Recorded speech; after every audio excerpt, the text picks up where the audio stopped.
There it's Walt. He came in, closed the door, and sat down in front of my desk and began to sob. I came around the desk and sat next to him. He was a first-year associate. I was a senior associate at the big firm and in charge of mentoring these young associates. Greg was about 28 years old. He was married, and he was a really, really good lawyer. I said, what's going on, Greg? And he said, through the tears, I used to love to wash my car. And I said, so what's wrong with that? And he said, well, I liked to do it on Saturday mornings. And I said, right. And I said, so what's wrong with that? And he said, well, tomorrow is Saturday, and we have to be here at the firm because we're expected to be here. And he said, besides, it's not billable.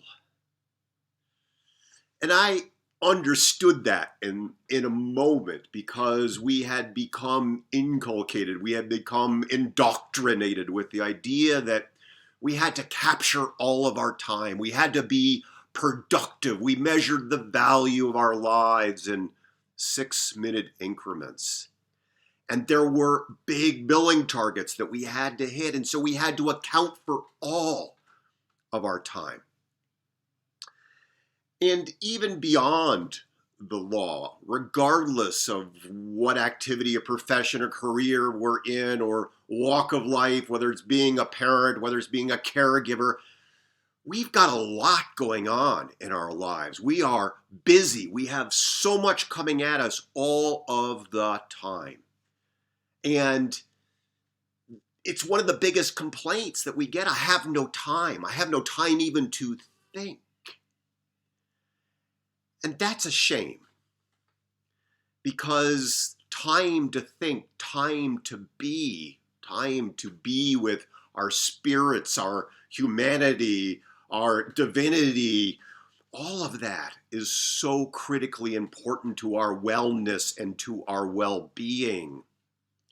And so I've begun to experiment, to play with a period of reflection, which is not to say that it's meditation or journaling or yoga or any of those practices. Those practices are really, really good. They're core practices for many of us, the journaling and the meditation, core practices for me. But one of the pitfalls of having core practices is they become another to-do on our list, another thing we have to do, another thing we get to check off on our list. Whereas reflection is actually wasting time. It's doing absolutely nothing.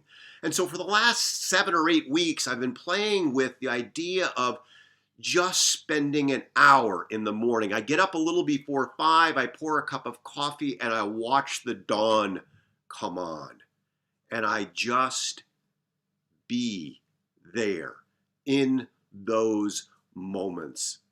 And what's amazing about reflection is that it begins to refresh. It begins to open us up. It begins to allow us to connect with our greater creativity, our greater generativity, our greater resourcefulness, because all of that comes in space, in creating spaciousness for ourselves. We can't do it in the hurriedness of our life. We can't do it with everything that's coming at us. We can't do it in the midst of to-do lists.